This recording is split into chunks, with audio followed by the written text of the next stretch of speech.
Hey everybody, Bill in Virginia, and welcome back to another Model Railroading Adventures with Bill episode.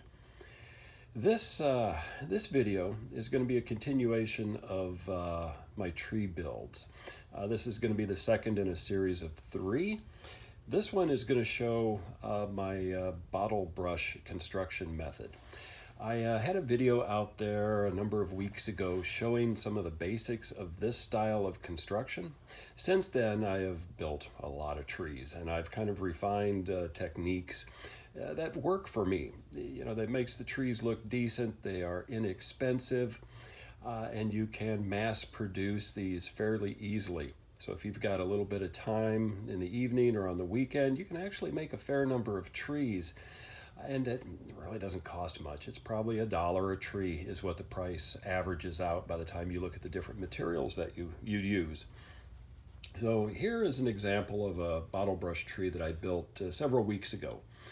You know, it's using the same techniques that I'm going to show today, but there's a few little refinements that I've done along the way that I'll show. But what I'm still going to be using is the rustic wire. And that is this fiber-coated wire. It's like a 20 gauge wire in the middle and then coated with a nice dark fibrous bark-like material around it. It's reasonably stiff, but it's still, you know, you can bend it, but you got to work at it. So once it takes a shape, it'll hold the shape really well. So with this particular method, I'm using a strand of the rustic wire. So if I'm going to make a 9-inch tall tree, I'm going to cut 18 inches of it. Then I'm going to bend it into essentially a V shape at the midpoint. Now I put this eye hook or eye bolt in here, whatever you want to call it, as an anchor point for part of the process a little bit later, where I just chuck this into my drill press, not to use the drill press, but just to kind of hang it. You could mount a fixture in a block of wood on your bench. You know, there's lots of different ways you can do it. This is just works for me because I've got a drill press sitting at the end of this workbench that is convenient. So the steps in this are very straightforward. You need pieces of rope. So I've got some rope from Home Depot, a spool of it for about 10, well, not even that, like $5 or $6. That's going to last me hundreds of trees. I cut these into lengths of about 3 inches and about 2 inches and about 1 inch. And then I unwind it and make little piles. So here's the 3-inch material, roughly 2-inch material, roughly 1-inch material. I usually make enough for what I figure I'm going to be using for a tree. So with this, what I'm going to start to do, and you'll see the steps here in a second, is I'm going to put a bead of white glue on this trunk down to where I'm going to have the visible portion of the trunk at. So in this example, I would have run glue from about here all the way up to the top of the tree, nothing down below. Then what I'm going to do is I'm going to put the material on top, and I'm going to run another light bead of glue on top of it. Doesn't have to be perfect, but it's going to hold the materials in place when I do the fold over, and then I take it to the drill press. So let's kind of see how we do it. It's just regular old Elmer's white glue. Works pretty well for me. And you want to try to keep it where it's where the V is going to naturally fold down for the top wire. I'm going to bring it down to about here.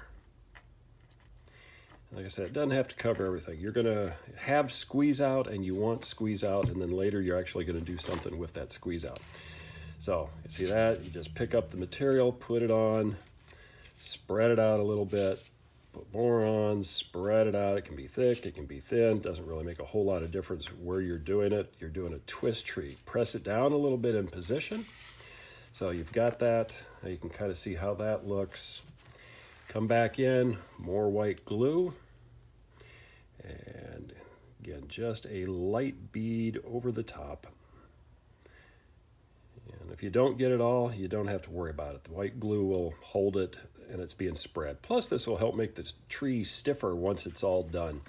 Because when you do the spin using this method, you're not using a drill, you're using your hands. You're using a hand tool to give it a spin above where the trunk line is.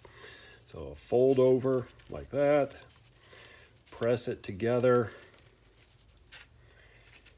All right, I'm ready to go take this now to the drill press, chuck it in, and then use a hand tool to give it a spin. I'll show you that piece next. All right, I'm at the drill press. So this is the easy part. You just put it in,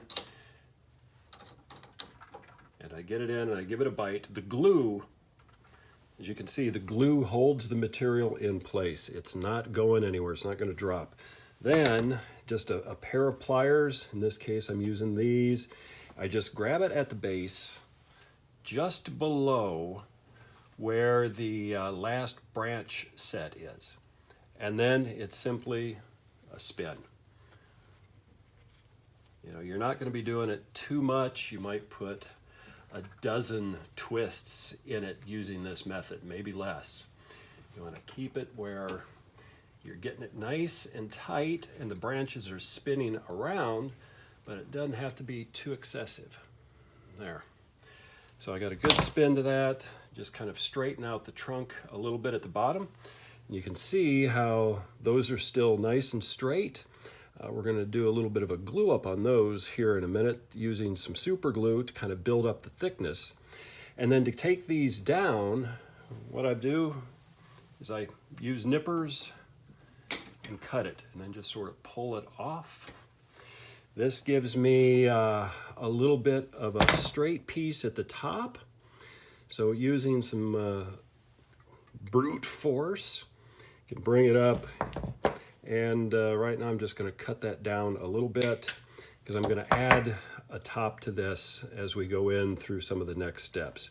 But now this is ready to have the trunk thickened up a little bit by adding another piece of the rustic wire, gluing it on here, and super gluing everything together. And we'll go on to the next step with that. All right, so for here, we're now ready to glue this together. So what I'll do is I will take and a rough measure to bring it up to just again under that last set of branches on this. Give it a little snip. I've got now 3 pieces. Straighten this up a little bit. And this is where we get into using more super glue. So just need a little bit down at the base. Yeah, we just kind of see it. Just a little drop. Squeeze it together. Make sure your fingers are not super glued to the armature. I have had that happen a little bit. And that's not fun. You kind of rip off a little flesh when you're doing it. So we'll just let that kind of dry for just a few seconds. And okay, we're good. Now I come in and I've got this piece that I just cut for size. I look at it, straighten it up a little bit, look at which end is the thickest. The thickest end goes down at the bottom. And then I'm just going to hold the tree here, add a little bit of super glue at the top, a little bit down at the bottom, and press the pieces together. Again, holding them, kind of working them in just so that we can get a good bite. So the top is good. Bottom is really sticky, so I'll just kind of hold that, give it just another little shot here. Okay, there we go. So we'll let that all dry for just a little bit, and then we're ready to go on to the next step. All right, the next step is the fun part where we get to kind of be a little bit on the messy side. So you can see where we've got the glue squeeze out along the spin for this. This is similar to what I'm going to do to the trunk here is I'm going to take just Woodland Scenic's ground foam, ground cover, and sprinkle it on. What this will do is the glue will absorb some of it, and this will also take away a little bit of the visible spin that is on that trunk. Not a lot. It's still going to make it look kind of craggly and twisted, like you see on a lot of pine trees, but it's going to take care of some of that obvious spin. Okay, so that has taken care of most of it for the glue, and you just sprinkle it on, you shake off any excess, and you're good. Next step is similar to what we've done before with some of the other trees that I make for the taller pines with the furnace filter method. Good old wood glue. Kind of go and put it in the in-between. And yeah, I got to open. Well, glue is cured on this. Let's see. There we go. I think I've got. Yeah. So here we go for this now. And we just fill it in. Just a little bit. With these pine trees, you might have to do it a couple of times to make sure that you get all of it. And you don't want too much. You want just enough to kind of hide everything. You'll see that it's already kind of starting to ooze a little bit. We'll get the ground cover on it. Kind of get it all covered up. And then what we'll do is we will put the tree aside for just a little while to let this all dry. And then we'll come flip it and well, actually I could do that right now because it looks like it's sitting in pretty good shape. So I'll take care of this last piece. Sometimes you have luck and it doesn't ooze too much.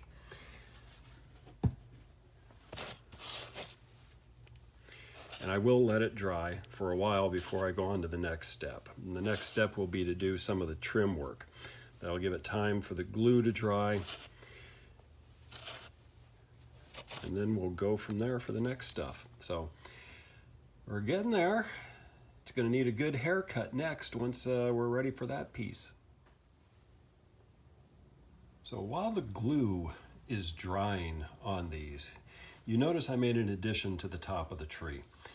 I put on a 1-inch length of 1/8 inch diameter heat shrink tubing at the very top of the tree, and then just a piece of a small bamboo skewer, which I have used fast setting cement and glued it to the top of the tree inside the heat shrink tube.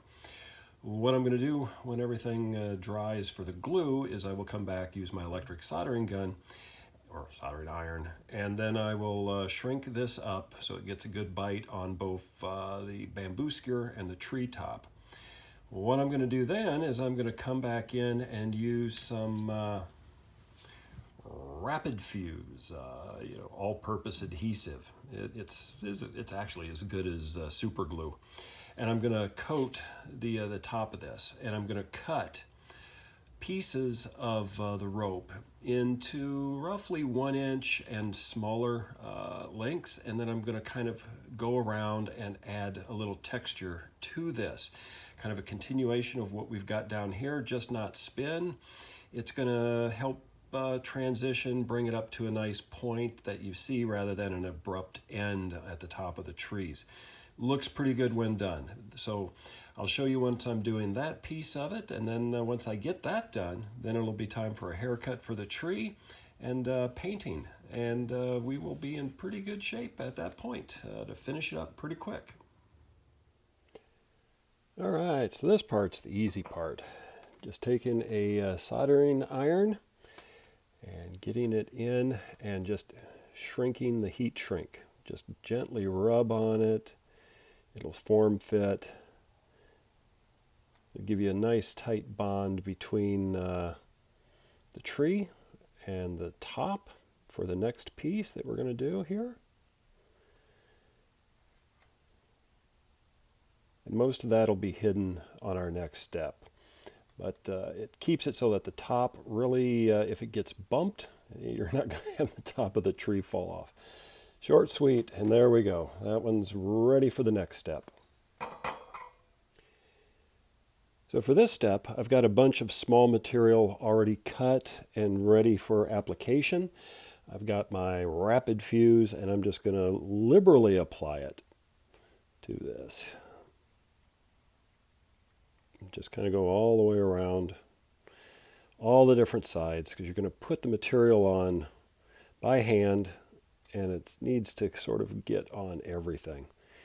Just kind of let this stuff sit for a few seconds, and then you can kind of start to come in, and you can put little bits and pieces here and there. You can see it's already starting to stick.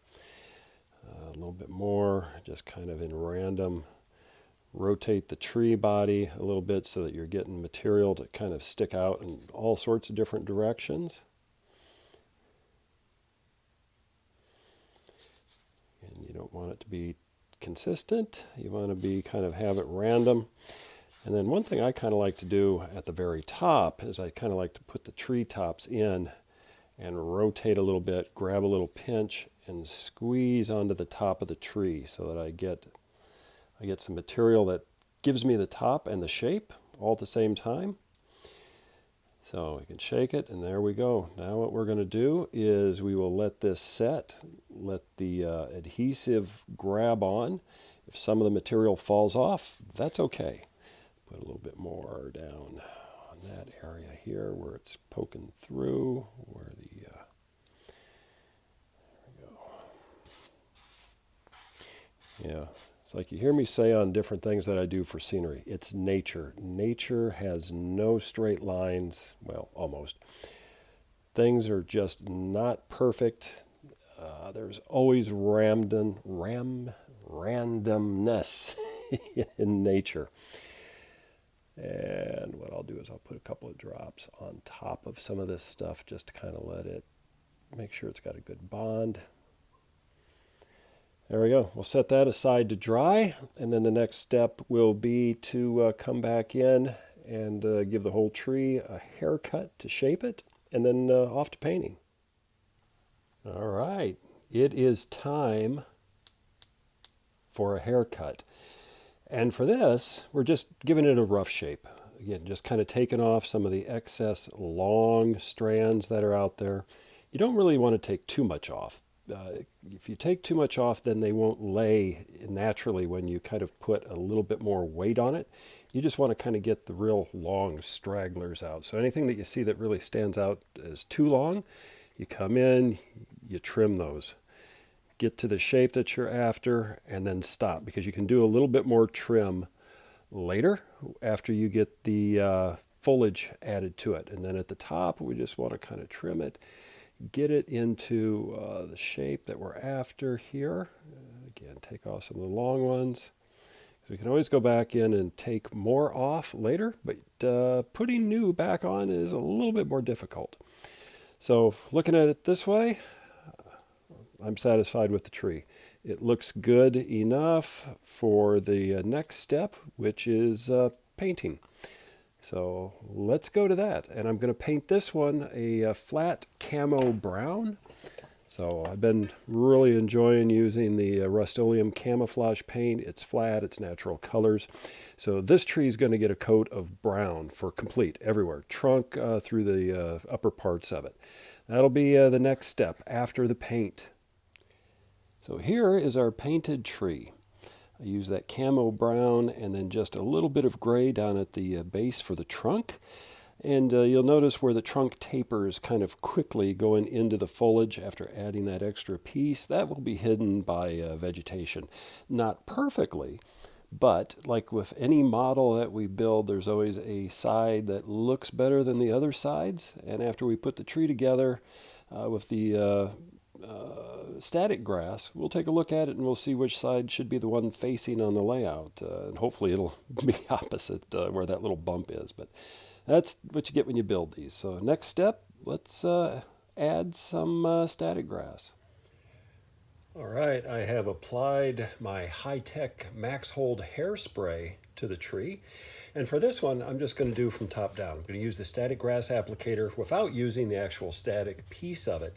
Again, you can hold these about 6 inches above where you want to work, lightly sift them on, and you get the exact same effect. So just very slowly, just put it on, rotate the tree as you're doing it. You can see the static grass start to build up in different areas. I don't want to get too much onto the trunk, otherwise what I'll do is I will take a brush and brush that off at a later point. But there we go. We've got a start on our tree. So next thing I'm going to do here is I'm going to add another shot of hairspray and then kind of start building it up in layers. All right, third application of static grass. And same method, slow and easy all the way around the tree, trying to get more onto the tips of the branches than around the trunk. A little bit on the sides and bottom on this last pass. But there we go. This tree is finished. You get a nice looking texture to it. And what I'll do is I will let it dry, and then I will kind of brush off the trunk in a couple of different spots just to make sure you don't see a whole lot of grass in it. But you know, this view right here is probably a good one for the layout. You can see where the base is somewhat hidden, then it goes into a nice taper and a nice look for the tree. So let's see how this looks standing up against the other ones. So here we go. Here's the finished tree. Still have to brush the trunk off, and I'll do that at the very end, but you can see how it looks. So we go all the way up to the top of it. The tree right here is the one that I did in the last video. That's the furnace filter tree. Again, using static grass. The static grass really works well. You know, doing it that method, it's easy to do, and it looks good.